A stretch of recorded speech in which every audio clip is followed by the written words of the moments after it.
Hello and welcome to the Crafsman Show, special edition Crafsman Reads. My name is your host, the Craftsman. Many of y'all have commented on from time to time about Craftsman. Do you just be reading? I could listen to you read and things of that nature, and about how come that it could be relaxing. So I thought that I would just read to y'all a children's books, and this is one of my favorite called Frog and Toad Together. It's a story about two good friends. One of them is named Frog and one is named Toad. This is a book about 5 different stories with Frog and Toad and all the different adventures that they get into and different things. And I thought I would read part 1 to y'all today. I hope that you enjoy it. A list. One morning Toad sat in bed. "I have many things to do," he said.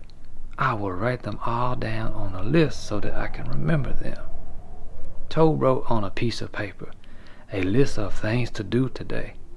Then he wrote, "Wake up." "I have done that," said Toad, and he crossed out, "Wake up." Shoo. Then Toad wrote other things on the paper. Eat breakfast, get dressed, go to Frog's house, take walk with Frog, eat lunch, take nap, play games with Frog, eat supper, go to sleep. "There," said Toad, "now my day is all written down." He got out of bed and had something to eat. Then Toad crossed out, "Eat breakfast." Shoo. Toad took his clothes out of the closet and put them on. Then he crossed out, "Get dressed." Shoo. Toad put the list in his pocket. He opened the door and walked out into the morning. Soon Toad was at Frog's front door. He took the list from his pocket and crossed out, "Go to Frog's house." Shoo.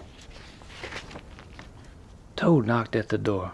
"Hello," said Frog. "Look at my list of things to do," said Toad. "Oh," said Frog, "that is very nice." Toad said, "My list tells me that we will go for a walk." "All right," said Frog, "I am ready." Frog and Toad went on a long walk. Then Toad took the list from his pocket again. He crossed out, "Take walk with Frog." Just then there was a strong wind. It blew the list out of Toad's hand. The list blew high up into the air. "Help!" cried Toad. "My list is blowing away. What will I do without my list?" "Hurry," said Frog. "We will run and catch it." "No," shouted Toad. "I cannot do that." "Why not?" asked Frog. "Because," wailed Toad, "running after my list is not one of the things that I wrote on my list of things to do." Frog ran after the list. He ran over hills and swamps, but the list blew on and on. At last Frog came back to Toad. "I am sorry," gasped Frog, "but I could not catch your list." "Blah," said Toad. "I cannot remember any of the things that were on my list of things to do. I will just have to sit here and do nothing," said Toad. Toad sat and did nothing.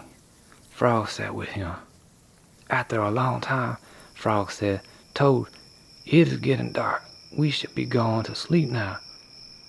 "Go to sleep," shouted Toad. "That was the last thing on my list." Toad wrote on the ground with a stick, "Go to sleep." Then he crossed out, "Go to sleep." "There," said Toad. "Now my day is all crossed out." "I am glad," said Frog. Then Frog and Toad went right to sleep.